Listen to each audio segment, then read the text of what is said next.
Operasi Senyap Amerika, kapal induk andalan AS hilang di radar RI, Malaysia, ke arah Timur Tengah. Kabar mengejutkan datang dari perairan antara Indonesia dan Malaysia, di mana kapal induk militer Amerika Serikat, AS, USS Nimitz, CVN-68, dilaporkan hilang sinyal. Sistem pelacak otomatis atau transponder kapal raksasa ini tak lagi mengirimkan data lokasinya sejak 17 Juni 2025, memicu gelombang spekulasi dan kekhawatiran global. Banyak pihak menduga kuat, USS Nimitz kini sedang dalam pergerakan menuju Timur Tengah, sebuah langkah strategis di tengah memanasnya ketegangan antara Iran dan Israel.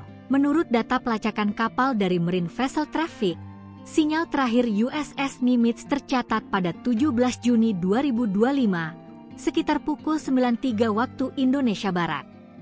Saat itu, kapal induk perkasa ini terlihat bergerak dengan kecepatan 19 knot pada jalur 313 derajat.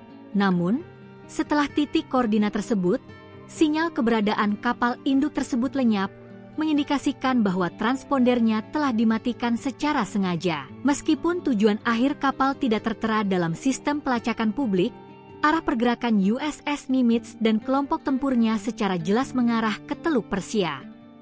Wilayah ini telah menjadi titik panas konflik yang terus memanas antara Iran dan Israel. Spekulasi mengenai tujuan ini diperkuat oleh pernyataan seorang pejabat pertahanan AS kepada kantor berita Rusia, RIA Novosti, yang menyebut bahwa Menteri Pertahanan AS, PT Hekset, telah menginstruksikan pemindahan USS Nimitz ke wilayah Komando Pusat, Chengchom, yang mencakup Timur Tengah. Sekedar informasi, USS Nimitz adalah kapal utama dari kelas Nimitz, jajaran 10 kapal induk bertenaga nuklir yang menjadi tulang punggung kekuatan Angkatan Laut AS, AS Navy. Kelas kapal induk ini diberi nama untuk menghormati Laksamana Armada Chester William Nimitz, Komandan Armada Pasifik AS yang legendaris. Sebagai salah satu kapal perang terbesar yang pernah dibangun hingga kedatangan USS Gerald R. Ford pada tahun 2017, USS Nimitz memiliki dimensi yang mengesankan. Dengan panjang keseluruhan mencapai 333 meter dan bobot benaman lebih dari 100.000 ton, kapal ini adalah raksasa di lautan. Baloknya di permukaan air mencapai 41 meter, dengan lebar maksimum dek penerbangan antara 77,76 meter hingga 78,41 meter. Kapal ini mampu menampung hingga 3.200 kru, belum termasuk sayap pesawat yang terdiri dari sekitar 2.480 personel.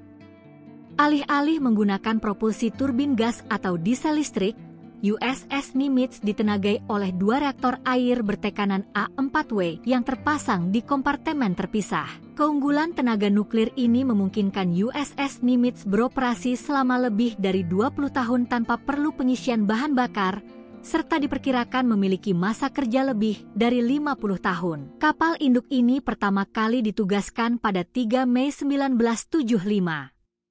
Dek penerbangan bersudut 9 derajat pada USS Nimitz dirancang untuk mengoptimalkan operasi pesawat. Pengaturan CATOBAR, Catapult Assisted Takeoff but Arrested Recovery, memungkinkan pesawat diluncurkan secara bersamaan menggunakan 4 ketapel uap dan didaratkan menggunakan kabel penahan. Kapal induk ini juga menggunakan sistem jamming dan penipuan radar AN/SELKI 32V untuk mendeteksi dan mengganggu sinyal radar musuh.